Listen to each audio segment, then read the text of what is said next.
कालच्या पाठात हात होतो.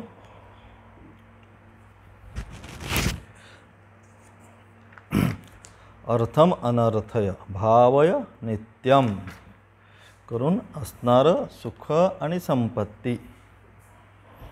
वास्तविक पाहता भोग, ऐश्वर्य, सुख, समृद्धी, पैसा, अडका याच्यामध्ये सुख मानून आपण त्यामागे धावतो. परंतु आचार्य म्हणतात की नास्ति तथा सुख लेश सत्यम. वास्तविक पाहता त्याच्यामध्ये सुख नाही. आणि म्हणून असं सांगून आचार्य शेवटचे आता आपण 2 श्लोक प्राणाहारम प्रत्याहारम आणि गुरुचरणांबुज निर्भर भक्त हे 2 श्लोक आहे. हे संपूर्ण भजगोविंदम जे आहे ह्या संपूर्ण भजगोविंदांचं असणारं सार काय ते आचार्य शेवटी सांगतात. की आत्तापर्यंत आपण गेली महिना 1.5 महिना काय पाहतोय, अनेक श्लोक पाहिले. अनेक श्लोकाच्या माध्यमातून साधना, साधक, साध्य अनेक विषयांचा काय झाला तुम्हाला परिचय झाला की बाबा कसं केलं पाहिजे, काय केलं पाहिजे.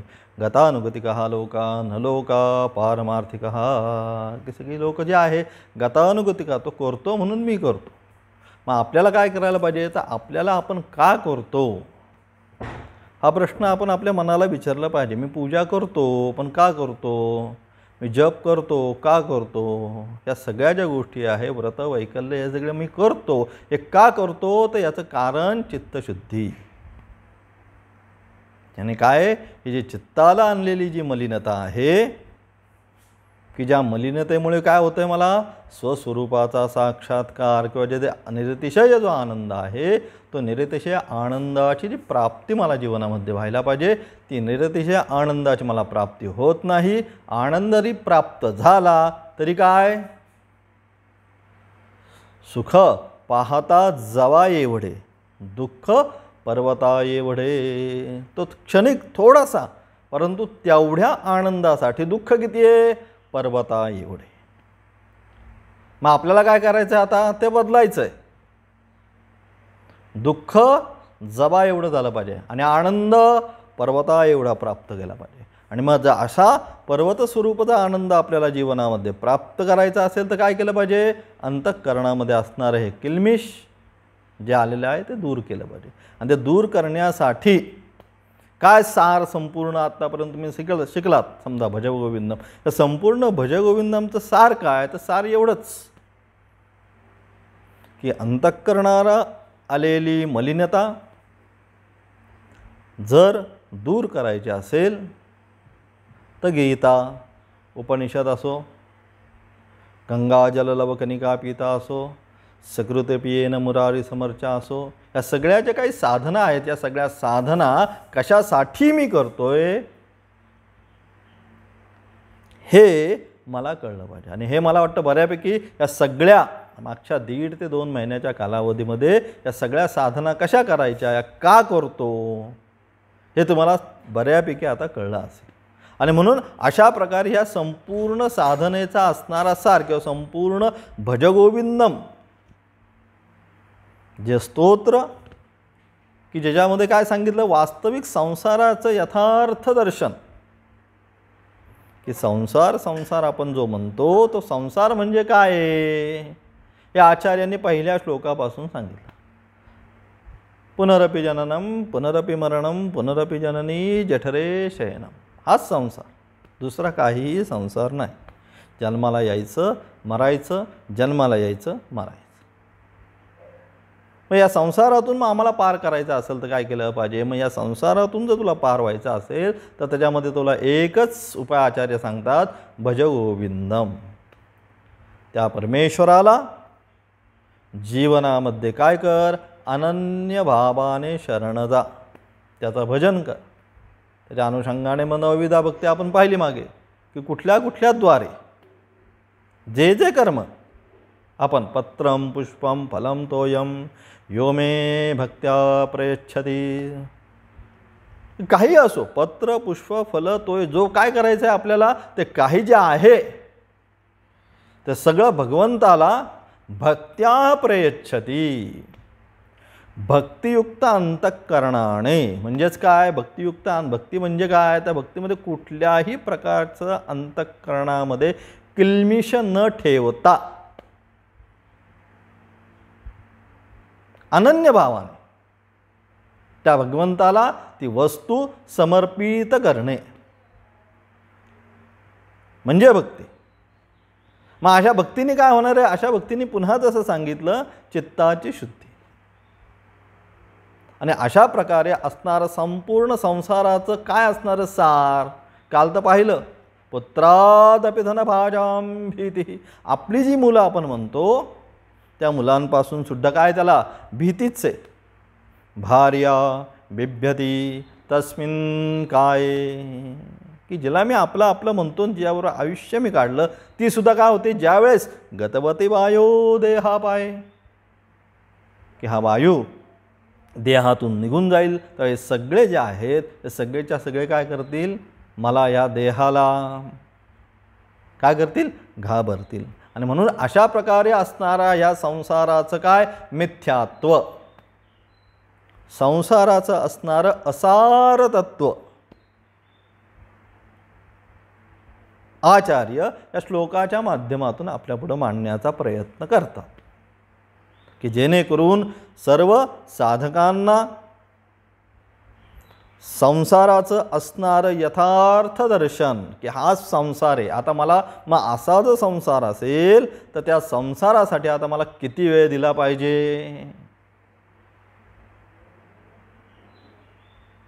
आणि तो जो परमेश्वर आहे, कारण संसार काय आहे, मागे पाहिलं, संसार आपल्याला कधीच प्राप्त होत नाही. नित्य अप्राप्त वस्तू म्हणजे काय, तर संसार वाटतो प्राप्त झाल्यासारखा, परंतु प्राप्त होत नाही, असा तो संसार. मग आम्हाला भजगोविंद यांच्या उपदेशातून काय करायचं, जो नित्य प्राप्त वस्तू आहे काय, परमेश्वर, जाग्रत स्वप्न सुषुप्त्या कुठल्याही अवस्थेमध्ये असा तो नित्य प्राप्तच आहे. आणि म्हणून आपण काय म्हणतो, अत्यंत सुषुप्ती अवस्थेमधून ज्यावेळेस जागृत अवस्थेमध्ये येतो त्यावेळेस काय म्हणतो, मी सुखाने झोपलो होतो, म्हणजे त्या ठिकाणी सुद्धा तो प्राप्त आहे. म्हणून तो काय आहे, तो नित्य प्राप्त वस्तू आहे. तिला प्राप्त करण्यासाठी आपल्याला कुठेही जाण्याची गरज नाही, ती इथंच आहे. याच ठिकाणीच तुम्हाला ती काय होणार आहे, प्राप्त होणार आहे. मग काय करायचं आहे, फक्त असणारं आवरण दूर करायचं. अज्ञानेन आवृतम ज्ञानम. मग अज्ञान म्हणजे काय, मागे सांगितलं, कारण शरीर, मी, जो मीपणा आलेला आहे तो मीपणा काय करायचा आहे, बाजूला सोडायचा. मी तू पण गेले वाया. आणि एकदा हा मीपणा बाजूला झाला की काय होणार आहे, ते तत्वच त्या ठिकाणी आहे, दुसरं काही नाही. म्हणजे ज्या क्षणी तुमचा मी चा सर्वनाश होईल त्या क्षणी ते तत्व तिथंच प्रगट होणार आहे. आता प्रगट दिसत का नाही, त्याच्यावर फक्त मीचं आवरण केलेलं आहे आपण, नाम आणि रूप. जोपर्यंत साधकाचा नाम आणि रूपामध्ये असणारा अहंभाव नाश पावत नाही, तोपर्यंत साधकाला त्या तत्वाची प्राप्ती होऊ शकत नाही. किंचित जरी, स्वल्पमप्य, थोडा तरी नाम आणि रूपामध्ये अहंभावना आली की तुम्हाला काय होणार आहे, त्या क्षणी काय होणार आहे, ते लगेच येऊन तुम्हाला पकडून ठेवणार आहे. त्याला फक्त कळायचा अवकाश काय, की याच्यामध्ये तो अहंभाव किंचित जागृत झाला आहे. जागृत झाला की त्याच्या मागे नाम, त्याच्या मागे रूप हे आलंच. आणि मग त्याच्यानंतर तर जसं नामरूप आलं त्या क्षणापासून तिथं मी मी मी अहम अहम अहम. आणि म्हणून जोपर्यंत या अहमचा काय होत नाही, नाश होत नाही. मग साधना काय करायची एवढीच आहे. म्हणून सांगितलं मागे एकदा, सहज साधना. या काही सगळ्या साधना सांगितल्या कशासाठी, त्यासाठीच. ज्या क्षणी त्या अहमचा नाश होईल, जसं ज्या क्षणी नदी समुद्रामध्ये जाईल काय होईल, समुद्रच होईल. मग समुद्रामध्ये जर नदीला जायचं असेल तर काय केलं पाहिजे, तिच्या नाम आणि रूपाचा, जोपर्यंत तिला आपण नाम आणि रूपाने संबोधित करत आहोत, काय, ही गंगा, ही यमुना, ही सरस्वती, असं नाम आणि रूपाने जोपर्यंत आपण तिला संबोधित करत आहोत तोपर्यंत ती काय राहणार आहे, ती नदीच राहणार आहे. आणि ज्या क्षणी ती काय करेल, हे नाम आणि रूप त्याचा त्याग करून पूर्ण समर्पित भावाने ज्या क्षणी ती समुद्रामध्ये मिळून जाणार आहे, त्यावेळेस काय होणार आहे, मग ती समुद्रच होणार आहे. तसं या ठिकाणी जोपर्यंत या नामरूपात्मक प्रपंचामध्ये, प्रपंच म्हणजे काय, सगळा नाम आणि रूप, दुसरं काही नाही प्रपंचामध्ये, अशा ह्या नाम आणि रूपात्मक प्रपंचामध्ये मी आणि माझे, तिचा प्रश्न तोच आहे, कोणाचा, अर्जुनाचा. मी यांचा ते माझे, कसं मी यांना मारू, तोच प्रश्न आपला आहे. म्हणून मागे सांगितलं, आपण सगळे जे कोणी आहोत हे आपण सगळे कोण आहोत, अर्जुनच आहोत. आणि आपला आणि अर्जुनाचा असणारा प्रश्न काय, कॉमन प्रश्न आहे. त्याचा प्रश्न तोच होता, मी यांचा, हे माझे, आपला प्रश्न तोच असतो. मूलभूत जर विचार केला पहिल्या अध्यायाच्या सारासार गीतेतल्या, तर हाच प्रश्न येतो, ते माझे आणि मी त्यांचा, मग मी त्यांना कसा मारू आणि ते आम्हाला कसे मारतील. आणि हाच सारासार विचार आपल्या पण जीवनात येतो, ती माझी पत्नी, ती माझी मुलं, तो माझा अमुक, तो माझा मित्र, मी त्याच्याशी असा कसा व्यवहार करू, ते माझ्याशी असा कसा व्यवहार करू शकतात.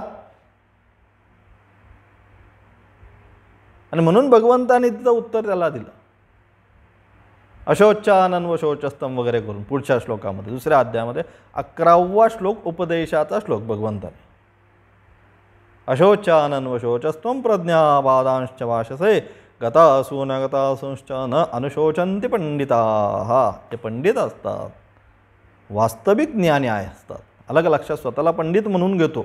पहिला अध्याय जो गीतेतला आहे, अर्जुनानेच सगळा सांगितला भगवंताला, भगवंताने काही केलं नाही, ऐकायचं काम केलं. आणि दुसऱ्या अध्यायामध्ये 11व्या श्लोकापासून भगवंताने उपदेश देण्याचं कार्य आरंभ केलं. आणि म्हणून त्याच्या अगोदर भगवंत अर्जुनाला म्हणतात, न अनुशोचन्ति पंडिताः. स्वतःला काय म्हणतोयस, मी पंडित आहे. मग पंडित आहेस तर मग कशाला दुःख करतोयस. आणि म्हणून अर्जुनाचा असणारा प्रश्न असो किंवा आमचा असणारा सर्वांचा प्रश्न एकच, मी त्यांचा आणि ते माझे. आणि ज्या ठिकाणी मी आणि माझे या गोष्टीचा आरंभ होतो आणि त्याच ठिकाणी सुख आणि दुःखाची प्राप्ती व्हायला सुरुवात होते. मग मी आणि माझ्या अनुषंगाने असणारे सर्व सुखी तर मी सुखी, ते सर्व दुःखी तर मी दुःखी. म्हणजे संपूर्ण जो प्रपंच आहे, हा संपूर्ण प्रपंच मी म्हणजे काय, नाम आणि रूपामध्येच अडकलेला आहे. नाम आणि रूपाच्या व्यतिरिक्त काय आहे का, त्याच्या व्यतिरिक्त काही नाही.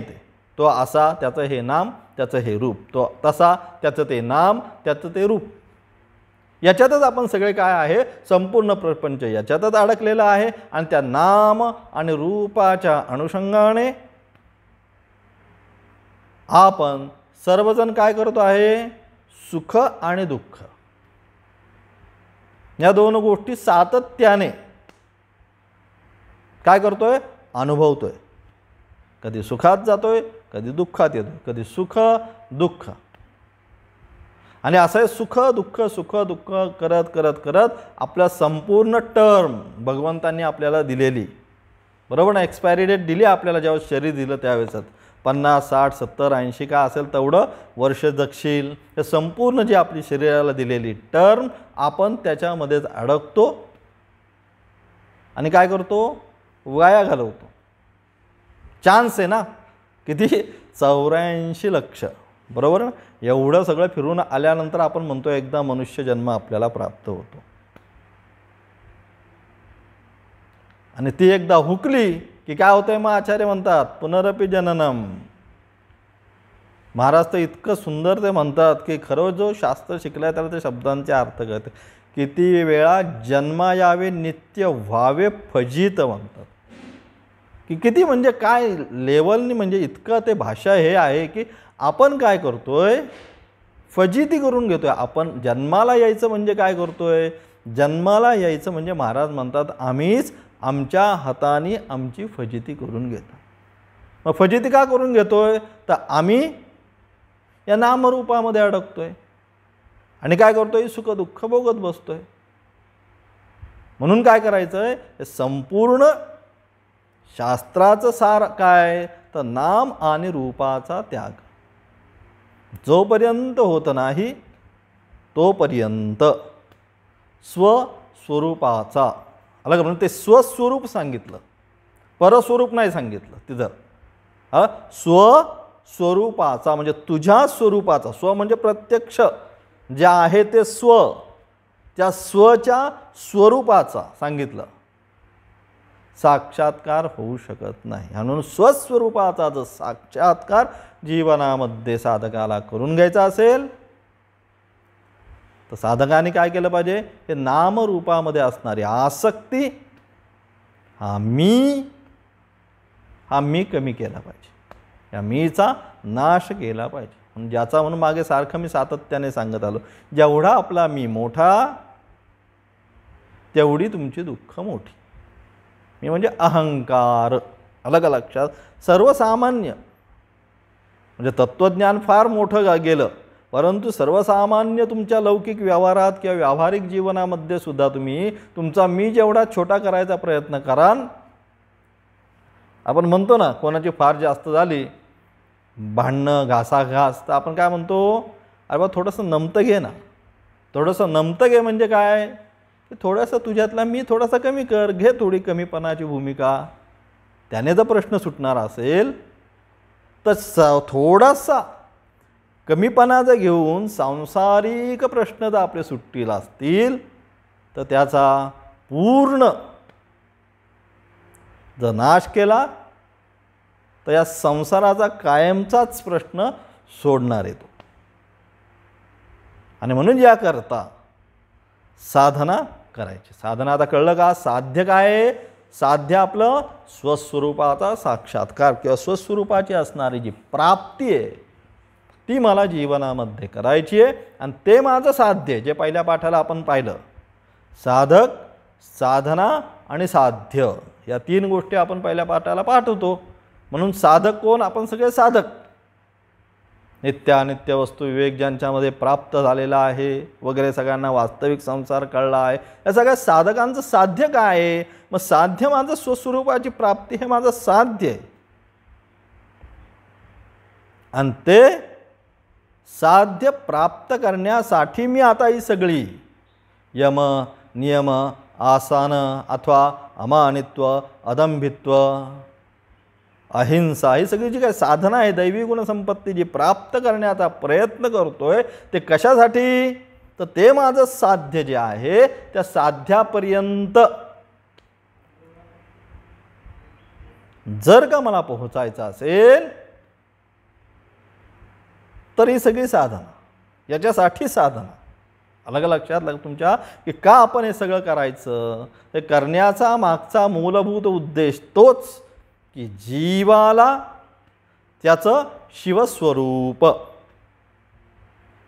अलग लक्षात. मग शिवस्वरूप कसं आहे, निराकार रूप शिवोहम शिव, कुठलाही आकार तिथं नाही, अलग लक्षात. म्हणून जोपर्यंत आकारामध्ये, म्हणून त्याचं स्वरूप सुद्धा तसंच काढलं. त्या शिवाचं स्वरूप कसं आहे? बाकीच्यांचं सगळं नामरूपात्मक आहे. गणपतीचं पूजन करा, देवीचं पूजन करा, विष्णूचं पूजन करा, हे काय ते नामरूपाने तुम्हाला दिसतात. शंख, चक्र, गदा, पद्म. गणपती असेल तर मोदक हातामध्ये, देवी असेल तर सर्व शस्त्रास्त्र हातामध्ये. परंतु शिवाचं स्वरूपच नाही. शिवलिंग निर्विकार, निराकार, कोणताच आकार तिथं नाही आहे बघा. फक्त तो दगड असणारा लिंगाप्रमाणे त्या पीठावर ठेवलेला. म्हणून त्याचं स्वरूप तेच आहे. ते सुद्धा तिथं तोच त्या ठिकाणी सांगायचा उद्देश काय आहे की त्याप्रमाणे निराकार स्वरूप प्राप्त करणं, जीवाला शिवस्वरूपाची प्राप्ती करून घेणं. म्हणून आपण पहिल्यांदा सदाशिव समारंभाम, त्याचा आरंभच सदाशिव. तर कधी अशुभ नव्हताच. शिव म्हणजे मंगलमय, कल्याणमय, सदा कायम तो शिवच आहे.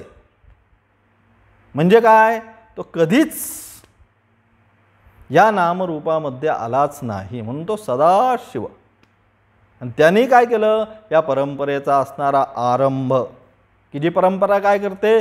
जे त्याचा अध्यापन साधना त्या अनुषंगाने करतील त्यांना ते स्वरूप प्राप्त करून देते.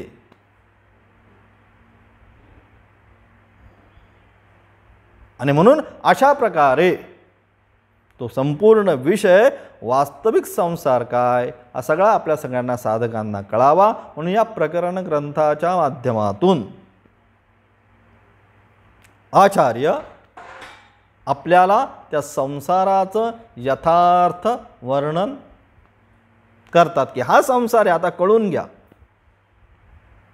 कारण जोपर्यंत तुम्हाला कळणार नाही, जसं लहान मुलाचं असतं काय, जोपर्यंत त्याला कळत नाही खाल्ल्यानंतर पोट दुखतं. एकदा त्याला कळलं काय हे लाडू खाल्ल्यानंतर पोट दुखतं किंवा हा पदार्थ खाल्ल्यानंतर माझं पोट दुखतं, हे एकदा त्या लहान मुलाला कळलं की काय होतं, मग पुन्हा तो ती वस्तू जास्त खाण्याचा प्रयत्न करत नाही. तसंच आहे इथं की याच्यातनं काय आहे, याच्यातनं मला कळलं काय या भजगोविंदातून की हा संसार असाच आहे, याचं वास्तविक स्वरूप हेच आहे. पुत्रादपि धनभाजां भीतिः. आणि सर्वत्र सांगितलं आचार्य म्हणतात, एका ठिकाणी नाही, सर्वत्रैषा विहिता रीतिः म्हणतात आचार्य. सगळीकडं हीच परंपरा आहे. इथं वेगळी आणि तिथं वेगळी. कुठेही जा जगाच्या पाठीवर, कुठेही गेला ते परंपरा हीच. जोपर्यंत भोग ऐश्वर्य सत्ता संपत्ती बरोबर आहे तोपर्यंत भीती. आणि ज्या क्षणी त्याचा त्याग होईल त्यास काय सुख शांती. त्या कावळ्याची गोष्ट सांगिततात काय, ते काय मांसाचा पिंड घेऊन काय करतो, तो घेतल्याबरोबर काय करतात, त्याने चुचीत पकडल्याबरोबर बाकीचे कावळे काय करतात, त्याच्या मागं लागतात. मग त्याला स्वस्थ बसून देत नाही. तो घेऊन इकडे वळेल तिकडे वळेल, त्या फांदीवर बसेल या फांदीवर बसेल, सगळे बाकीचे कावळे त्याच्या मागे मागे मागे धावून धावून त्याला बेजार करतात. आणि ज्या क्षणी तो मांसपिंड तो सोडून देईल, टाकून देईल, मग काय झाला, तो निवांत होऊन एखादा फांदीवर बसतो. मग जो तो मांसपिंड पकडतो त्याच्या मागं बाकीचे सगळे. तसं आहे हे संपूर्ण जे आहे त्या काक गोष्टीसारखंच आहे, अलग अलग. जो मांसपिंड मग आहे हा सगळा संसाराचा असणारा पसारा, धन संपत्ती अर्थार्जन, हे जोपर्यंत आपण पकडून बसू तोपर्यंत हे सगळे माग आहे. आणि ज्या क्षणी सोडून देऊ, म्हणून सांगितलं न कर्म न प्रजया धने न त्यागे नैके अमृतत्वमानशुः. कर्म धन प्रजा हे कितीही प्राप्त केलं. कालची गोष्ट ती तर आपण मैत्री काय म्हणते, ज्याने मला अमृतत्व प्राप्त होणार नाही ते घेऊन मी काय करू, ते तुम्हीच घ्या म्हणते. मला त्यांनी नको, मला ज्याने अमृतत्व प्राप्त होईल ती गोष्ट तुम्ही मला सांगा. आणि तेच शास्त्र सांगतं कर्म प्रजा धने न त्यागे नैके अमृतत्वमानशुः. त्यागे न एके, बाकी काही नाही. त्यागेने एके अमृतत्व मानशुः, ते अमृतत्वाला प्राप्त करायचं असेल तर त्याग एकच त्याच्या मागचा. म्हणून सर्व संन्यास सांगितला, सर्व कर्म संन्यास. त्या गीता पण सांगते काय, त्यागात शांती अनंतरम. कधी तुम्हाला शांती प्राप्त होणार आहे तर जेव्हा तुम्ही त्याग कराल त्याच वेळीस तुम्हाला वास्तविक शांती जीवनामध्ये प्राप्त होणार आहे. आपूर्यमानमच प्रतिष्ठम समुद्रमाप प्रविशन्ति यद्वत् तद्वत् कामायम प्रविशन्ति सर्वे स शांतिम आपनोति न कामकामी. गीतेचा दुसऱ्या अध्यायातला शेवटचा श्लोक. दुसऱ्या अध्यायामध्येच वास्तविक संपूर्ण भगवंताने जी गीता होती ही गीता संपूर्ण भगवंताने दुसऱ्या अध्यायामध्ये सांगून रिकामे झाले. आणि त्याची असणारी फलश्रुती पण सांगितली. कशासाठी शिकायची, कशासाठी भजगोविंदम शिकायचं, कशासाठी हा संपूर्ण वेदांत गीता शास्त्र हे सगळं आता जे काय आपण शिकतोय हे कशासाठी. स शांतीम आपनोती, की शांती जीवनामध्ये परमशांती प्राप्त करायची आहे. ती परमशांती प्राप्त करण्यासाठी मग ती कोणाला प्राप्त होती, की ज्याच्या संपूर्ण प्रजहाती यदा कामान सर्वान पार्थ मनोगता. आणि तेच सांगितलं, स शांतीम आपनोती न कामकामी. ज्याच्या मनामध्ये कामना किंचित मात्र आहे तो कधीच त्या शांतीला प्राप्त करू शकत नाही. आणि म्हणून संपूर्ण विहाय कामान्य सर्वान पमान चरती निस्पृह. संपूर्ण कामना सोडून निस्पृह भावनेने परमेश्वराचं भजन मनन चिंतन ज्यास आपण करू त्यावेळीस ती आपल्याला शांती प्राप्त होईल. आणि म्हणजे अशा प्रकारे ते का करायचं तर ती निरतिशय शांती आपल्याला जीवनामध्ये प्राप्त व्हायला पाहिजे.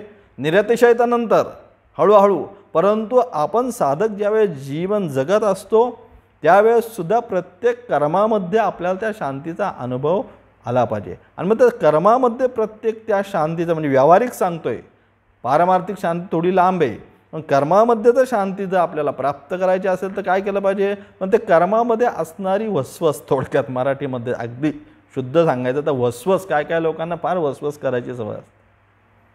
अलग अलग सारखं फस फस वस करायचं, ते वसवस करणं सोडून दिलं पाहिजे सर्वसामान्य व्यवहारामध्ये. तेव्हा ती तुम्हाला मनाला शांती प्राप्त होईल.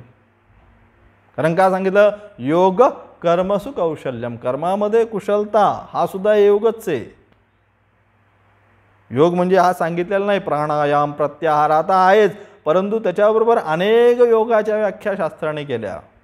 त्याच्यामध्ये ही पण एक व्याख्या आहे, योग कर्मसु कौशल्यम. सगळ्यात महत्त्वाची व्याख्या आहे. कर्मामध्ये असणारी कुशलता जोपर्यंत आम्हाला प्राप्त होत नाही, म्हणून साधकाने कर्मामध्ये कुशलता पाहिजे. म्हणजे काय, परफेक्ट वर्क.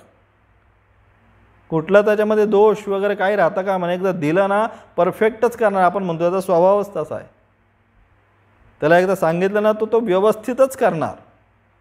तसं आहे ही पण काय आहे, ही साधना साध्यापर्यंत जायचं असेल तर काय पाहिजे, ही सुद्धा परफेक्टच पाहिजे. मग परफेक्ट पाहिजे म्हणजे काय, तर याच्यामध्ये सुद्धा बाकीचे काय जे अहम भावना आहेत, मी तू पण आहे, सगळं हळूहळू हळूहळू काय करायचं आहे, कमी कमी कमी करत जायचं आहे.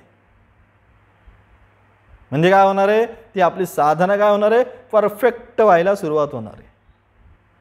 आणि ती जशी परफेक्ट व्हायला आपली सुरुवात होईल तसा मग काय होईल, त्याची फलश्रुती काय, ती जी शांती आहे परम, ती परम शांती आपल्याला आपल्या जीवनामध्ये प्राप्त होईल. आणि त्याच्यासाठीच हा सगळं कशासाठी करायचं आहे, ती जी परमशांती आहे, तो स्वस्वरूपाचा जो साक्षात्कार आहे तो आपल्या जीवनामध्ये झाला पाहिजे. कारण हे दुर्लभ आहे अत्यंत मनुष्यजन्म. अलग अशा दुर्लभम त्रयमेव इथंच सांगितलं, अत्यंत दुर्लभ असा हा मनुष्यजन्म आहे. म्हणून हा काय, हा प्राप्त कशासाठी, तर प्राप्त झाल्यानंतर त्याची फलप्राप्ती काय, म्हणजे पुनरपि जननम पुनरपि, जन्म आणि मरणाच्या चक्रातून सुटण्यासाठी दिलेला हा परमेश्वराने चान्स आहे. प्रत्येकाला एक चान्स मिळतो, बरोबर ना. तशा बाकीच्या काय, एक भोगयोनी सांगितल्या, सगळ्या भोगयोन्या सांगितल्या बाकीच्या. पण भोग ज्याचं हे समान होतं त्याला मनुष्य जन्म. अलग लक्षात. आणि मग हा काय आहे का भगवंत आपल्याला चान्स देतात की हे जे सगळे चक्र आहे, अलग लक्षात, त्या चक्रामधून काय करायचं, तुला बाहेर यायचं असेल तर हा एक चान्स, ही एक चावी घे. मग ती चावी कोणती, ही मनुष्यजन्म ही चावी आहे आपल्याला ह्या चक्रातून बाहेर पडायचं असेल तर. आणि जी चावी जो व्यवस्थित लावतो त्या कुलपाशी, म्हणजे कोणतं कुलूप, जन्ममरणाच्या कुलपाला व्यवस्थित लावतो आणि ते उघडतो आणि त्यातनं बाहेर जातो, तो त्या चक्रामध्ये येत नाही ना, तर बाकीचे पुन्हा त्या चक्रामध्ये फरसत बसतं. म्हणजे या मनुष्य जन्माची इतिकर्तव्यता काय असेल, तर इतिकर्तव्यता एवढीच की पुनरपि जननम पुनरपि मरणम, हे जन्म आणि मरणाचं असणारं जे चक्र आहे, या जन्म आणि मरणाच्या चक्रातून आपल्याला बाहेर पडण्याकरिता, म्हणून हे सगळं शास्त्र आहे, म्हणून हा सगळा अट्ट्यास आहे, म्हणून हे सगळं करायचं. का करायचं, आता तुम्हाला पण इथं सगळी कामं पडली आहेत, पण सकाळच्याच वेळेला 7:30लाच बसायचं आहे. का, जाणून घ्यायचं आहे ते. अलग लक्षात. फार मोठं म्हणजे तत्त्वज्ञान प्राप्त होईल तेव्हा होईल, परंतु सर्वसामान्य जीवनामध्ये सुद्धा वेदांताचा काय फायदा, तर सर्वसामान्य जीवनामध्ये वेदांत शिकणारा जो मनुष्य आहे, जो साधक आहे, त्याचे निश्चितपणे दुःखाचा जो आघात आहे त्याच्यावर, तो दुःखाचा आघात निश्चित कमी होतो. तसं तीव्र ज्यावेळेस सूर्याचा आताप असतो, तीव्र प्रचंड सूर्याच्या ज्वाळा, दुपारी 12चं ऊन असतं, त्यावेळेस काय होतं, मग आपल्याला बाहेर जायचं असतं तर आपण काय करतो, कधी कधी छत्री घेतो. मग छत्री घेतल्याने काय होतं, तो असणारा सूर्याचा तीव्र ताप कमी होतो. तसा संसाराचा असणारा तीव्र ताप याने काय होणार आहे, तर परमार्थ तत्वाची प्राप्ती हा पुढे हळूहळू अनुषंगाने, अलग लक्षात. परंतु सांसारिक अवस्थेमध्ये संसाराचा असणारा तीव्र जो ताप आहे, हा तीव्र ताप निश्चितपणे याच्या श्रवणाने निश्चित कमी होतो. म्हणून हे सगळं आपल्याला शिकायचं आहे. आणि अंतिम फलश्रुती म्हणजे काय, स्वस्वरूपाचा साक्षात्कार. म्हणजे दोन्ही शिकल्यानंतर संसाराचा सुद्धा ताप कमी होणार आहे आणि नितर्षच्या आनंदाची सुद्धा जीवनामध्ये प्राप्ती होणार आहे. आणि त्यासाठी का करायचं, कुठलीही गोष्ट करताना कळलं पाहिजे ना. तुम्हाला एखाद्याने प्रश्न विचारला की बाबा तुम्ही एवढं सकाळी उठताय आणि 7:30लाच बसताय, तर का, तेव्हा यातनं 2 गोष्टी सिद्ध करायच्या. एक, संसाराचा असणारा ताप कमी होतो आणि निश्चित कमी होतो. अगदी आता 1 महिन्याच्या याच्यावरनं तुम्हाला तुमचं उदाहरण घ्या, तुम्ही तुमचं स्वतःचं अवलोकन करा, तुम्ही स्वतःचं चिंतन करा आणि त्या आत्तापर्यंत जे शिकलो त्या अनुषंगाने जर पाहिलं तर निश्चितपणे अट्टहास कमी होतो. आणि निश्चितपणे संसाराचा ताप जो अतिशय मना अगदी उद्विग्न होतं कधी कधी संसारी तापामध्ये, तर निश्चितपणे कुठेतरी तिथे लगाम लागतो, तर कमी उद्विग्न व्हायचं मन कमी होतं निश्चितपणे. आणि त्याकरता हा एक फायदा. आणि दुसरा, पुढे पुढे जाऊन काय होणार आहे, मग स्वस्वरूपाचा साक्षात्कार. म्हणजे दोन्हीही वेदांतशास्त्राने आपल्याला काय होतं, दोन्हीही गोष्टी आपल्याला प्राप्त करून शास्त्र देतं. आणि त्याकरता आम्हाला हे शिकायचं आहे, अलग लक्षात. पण आजचा असणारा श्लोक, प्राणायामम प्रत्याहारम नित्य विवेक विचारम. तेच आचार्य पुन्हा सांगतात, सारभूत काय केलं पाहिजे, प्राणायाम, प्रत्याहार, म्हणजे जी अष्टांग साधना सांगितली यमनियमादी, अथवा मागं आपण पाहिलं कोण, ज्ञानाच्या ज्या 7 भूमिका सांगितल्या त्या, प्राणायामम, नंतर प्रत्याहारम, हा आहार कसा पाहिजे, प्रत्याहारम युक्त आहार विहारस्य, युक्त प्रत्येक गोष्ट साधकाची ही युक्त पाहिजे जीवनामध्ये. कुठं अति सर्वम विसर्जयेत सांगितलं की कुठलीही गोष्ट अतिप्रमाणात नसावी, अगदी योग्य प्रमाणात आहार विहार निद्रा हे जे काय आहे हे साधकाचं योग्य पाहिजे. म्हणून प्राणायामम प्रत्याहारम, नंतर नित्य विवेक विचारम. पुन्हा तेच आचार्य सांगतात की नित्य काय आहे अनित्य काय आहे या गोष्टीचा पुन्हा पुन्हा तू काय शांतपणे बसून विचार कर की बाबा हे नित्य आहे, हे अनित्य आहे. मग काय करायचं, मला नित्य वस्तू जी आहे ती नित्य वस्तू मला प्राप्त करून घ्यायची, अनित्य वस्तू मला सोडायची. म्हणजे फाजील वेळ मला तिथं घालवायचा नाही. माझा वेळ काय, सत्कारणी आपण म्हणतो, वेळ माझा सत्कारणी लागला पाहिजे. जिथं सत्कारणी वेळ लागेल तिथं आपला वेळ द्यायचा. जिथं सत्कारणी वेळ लागत नसेल त्या गोष्टीकडे जाण्याचा प्रयत्नच न करायचा नाही. नित्य विवेक विचारम जाप्य समायत समाधी विधानम. पुन्हा म्हणजेच नित्य वस्तूसाठी म्हणजे वेळ घालवणं म्हणजे काय, पुन्हा सांगतात जाप्य समेत समाधी विधान. जपतपात करून काय करायचं, तो चित्त जे आहे ते समाधी अवस्थेपर्यंत घेऊन जाण्याचा तू काय कर, प्रयत्न कर. कुरु अवधानम महद अवधानम. आणि त्यासाठीच तू काय कर, पुन्हा पुन्हा कुरु, पुन्हा पुन्हा सारखा त्यासाठीच प्रयत्न कर. कशासाठी, तर ती जी समाधी अवस्था आहे त्या समाधी अवस्थेमध्ये चित्त माझं लागेल याच्यासाठी तू काय कर, पुन्हा पुन्हा पुन्हा पुन्हा विचार कर. असं आचार्य या श्लोकातून झालेल्या सर्व श्लोकांचा सार आचार्य सांगतात की प्राणायामम प्रत्याहारम नित्य विवेक विचारम जाप्य समेत समाधि विधानम कुर्ववदानम महदवधानम. की अशा प्रकारे संपूर्ण झालेल्या श्लोकांचं सारभूत प्राणायाम प्रत्याहार नित्यानित्य वस्तू विवेक जपादी करून समाधीसाठी तू काय कर, प्रयत्नशील हो. किंवा समाधी प्राप्त करण्याच्या योग्यतेची मनाची तू भूमिका बनव. असं या श्लोकाच्या माध्यमातून आचार्य आपल्याला पुन्हा झालेल्या सर्व श्लोकांचा 29 श्लोकांचा सार या श्लोकातून आपल्याला सांगण्याचा प्रयत्न करतात. ओम तत्सत.